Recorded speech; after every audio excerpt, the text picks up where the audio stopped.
အားလုံးပဲမင်္ဂလာပါကျွန်တော်ရဲ့ channel ကနေပြန်လည်ကြိုဆိုလိုက်ပါတယ်နိုင်ငံရေးမှာအများတန်းရန်သူအများတန်းမိတ်ဆွေဆိုတာမရှိဘူးအများတန်းရှိနေမဲ့အချက်ကမြို့သားကြိုးစည်းပွားပဲဆိုတဲ့စကားပုံတစ်ခုရှိပါတယ်ပြီးခဲ့တဲ့ရက်ပိုင်းကပဲမြန်မာနိုင်ငံရေးကြီးစီးကြောင်းမှာတန်တမာရေးနဲ့စီးပွားရေးအခမ်းကဏ္ဍမှာလားလာကောင်းနေဆောင်ကျဉ်ပေးမဲ့ဖြစ်ရရှိပါတယ်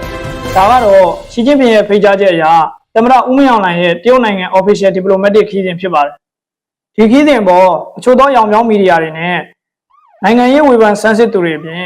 ပြည်ပမီဒီယာအချို့ကရှုထောင့်ပေါင်းစွာနဲ့မျိုးမျိုးသုံးသပ်နေကြပေမဲ့ကျွန်တော်ကတော့စိတ်ခံစားချက်တွေမပါဘဲတိကျတဲ့အချက်လက်တွေပေါ်ခြေခံပြီးတော့မြန်မာနိုင်ငံအနေနဲ့ဘယ်လိုမျိုးပေါင်းလက္ခဏာဆောင်တဲ့အချက်တွေကြားခဲ့လဲဆိုတာသုံးသပ်သွားမှာပါပ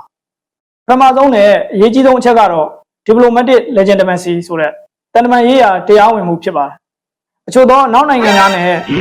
အာဆီယံနိုင်ငံအချို့ဟာရွေးကောက်ပွဲကနေတရားဝင်ထွက်ပေါ်လာတဲ့တရားဝင်အစိုးရကိုတန်တမာရေးရာနှိမ့်ချဆက်ဆံဖို့လှုံ့ဆော်ပြီးတော့ NUG CRPH တို့လိုတရားမဝင်ဖွဲ့စည်းတွေကိုကမ္ဘာနိုင်ငံရေးဇာတ်ကုံမှာပုံရိပ်ဆွဲတင်ပြီးတော့မြန်မာနိုင်ငံရေးအခင်းကျင်းမှာဖိအားပေးဖို့ကြိုးပမ်းနေချိန်မှာကမ္ဘာစီးပွားရေးနဲ့စီးရေးရာအင်အားကြီးနိုင်ငံဖြစ်တဲ့တရုတ်နိုင်ငံကမြန်မာအစိုးရကိုကော်တော်နီခင်းပြီးအစည်းမြင့်ဆုံးတန်တမာရေးရာပရိုတိုကောနဲ့အခန့်ချိုးဆိုတာဟာဘိုးအစိုးရရဲ့တရားဝင်မှုအပြင်မြန်မာနိုင်ငံရဲ့အချုပ်အခြာအာဏာကိုလည်းဒေသတွင်းမှာခိုင်မာမှုမြင်မာကြောင်းပြသတဲ့အချက်ဖြစ်ပါတယ်နိုင်ငံတကာပထဝီနိုင်ငံရေးမှာနိုင်ငံတစ်ခုကိုအခြားနိုင်ငံတစ်ခုကလဲပတ်ဖို့တရားဝင်ဖိတ်ကြားတယ်ဆိုတဲ့အချက်ကအဆိုပါနိုင်ငံရဲ့တရားဝင်မှုဆိုင်ရာကြီးမားတဲ့ပြည့်ရုပ်ဖြစ်ပါတယ်။ဦးမင်းအောင်လှိုင်အနေနဲ့2024ခုနှစ်နောက်ပိုင်းတရုတ်နိုင်ငံကိုတတိယကြိမ်မြောက်ခီးစဉ်ဖြစ်ပေမဲ့ဒီတစ်ကြိမ်ခီးစဉ်ကဒေသတွင်းထိပ်သီးစည်းဝေးကြောင့်ဖိတ်ကြားခံရတဲ့ခီးစဉ်မဟုတ်ဘဲနဲ့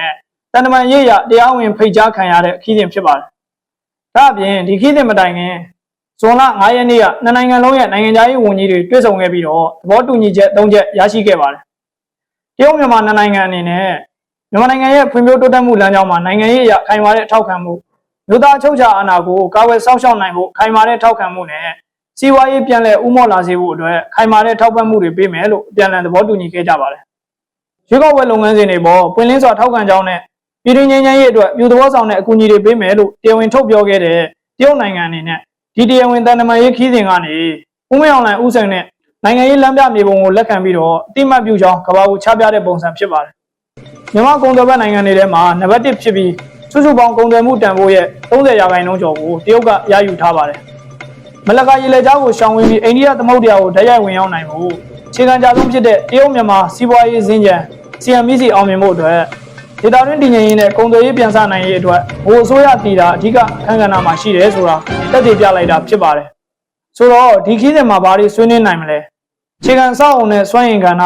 နေဆက်လုံခြုံရေးကဏ္ဍစီးပွားရေးပူးပေါင်းဆောင်ရွက်မှုမြင့်တင်ရေးစတဲ့ကဏ္ဍတွေကိုဦးစားပေးဆွေးနွေးနိုင်ပါတယ်။ဒါကြောင့်ပြည်တွင်းမှာအရေးကြီးဆုံးလိုအပ်ချက်ဖြစ်တဲ့လျှက်စစ်ဓာတ်အားလိုင်းတွေပြန်လည်တည်ဆောက်ဖို့နဲ့စွမ်းအင်ဖူလုံမှုတည်ငြိမ်ရေးတို့အတွက်ခြေခံစောက်အောင်မြင့်တင်ရေးတွေအပြင်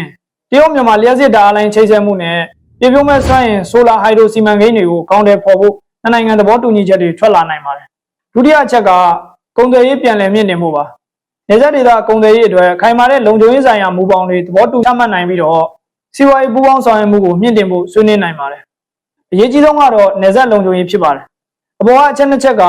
လုံခြုံရေးအာမခံချက်မရှိရင်အကောင့်ထဲမပေါ်နိုင်တဲ့အချက်တွေဖြစ်ပါတယ်။ဒါကြောင့်နေဆက်ဒေသတည်ငြိမ်ရေးစိုက်ဘာရာဇဝတ်မှုကြားပြန့်နေရေးနဲ့ချမ်းဖက်မှုတိုက်ဖျက်ရေးတွေကိုပူးပေါင်းလှုပ်ဆောင်ဖို့ပြပြသားသားသဘောတူညီမှုတွေရလာနိုင်ပါတယ်။ဒီအချက်တွေကိုကြည့်ရင်ပထဝီနိုင်ငံရေးဆိုတာစိတ်ခံစားချက်တွေပေါ်တိစောက်ထားတာမဟုတ်ဘဲနဲ့ပြန်လည်အကျိုးစီးပွားနဲ့ကိန်းဂဏန်းတွေနဲ့တိစောက်ထားတာဆိုတာသက်သေပြနေပါတယ်။ဒီကုန်းချုပ်ရရင်သမ္မတကြီးဦးမင်းအောင်လှိုင်ရဲ့ပေကျင်းကိုတွားရောက်တဲ့နိုင်ငံတော်ခီးစဉ်ဟာဆွေးနွေးတဲ့ကာလပြည်တွင်းပြန်လည်ဖွဲ့စည်းမှုကာလကနေနိုင်ငံတကာစီးပွားရေးပြန်လည်ပေါင်းစည်းမှုကာလကိုအောင်မြင်စွာကူးပြောင်းနေကြောင်းပြသနေပါတယ်။နောက်တစ်ချက်ကဒေသတွင်းတည်ငြိမ်ရေးအတွက်စိုးရိမ်မှုမြင့်မားနေတဲ့အာဆီယံနိုင်ငံတွေရဲ့လုံခြုံရေးဆိုင်ရာပူပန်မှုတွေမှာ state အတာဖြစ်တဲ့ဘိုးအစိုးရကသာဒေသတွင်းတည်ငြိမ်မှုတွေတဦးတည်းသောအာမခံချက်ပေးနိုင်သူဖြစ်သက်သေပြနေပါတယ်။ဒေါ်လာဘီလီယံပေါင်းများစွာတန်တဲ့ CMEC စီမံကိန်းတွေပြန်လည်စတင်လာတာနဲ့အမျှနိုင်ငံရဲ့စီးပွားရေးပြန်လည်ကောင်းမွန်လာပြီးတော့တည်ငြိမ်တဲ့နိုင်ငံရေးစီးပွားရေးအခြေအနေကိုဖန်တီးနိုင်မှာဖြစ်တာကြောင့်သမ္မတကြီးဦးမင်းအောင်လှိုင်ရဲ့တရုတ်ခီးစဉ်ဟာတာမန်ချစ်ကြည်ရေးခီးစဉ်ထက်ပိုပါတယ်။ဒီမဟာဗျူဟာမြောက်ပူးပေါင်းဆောင်ရွက်မှုတွေကနေတဆင့်မြန်မာနိုင်ငံရဲ့ရှေ့လုပ်ငန်းစဉ်တွေဟာပုံမတည်ငြိမ်အားကောင်းလာမလားဆိုတာတော့စောင့်ကြည့်ရမှာဖြစ်ပါတယ်။အားလုံးကိုကျေးဇူးတင်ပါတယ်။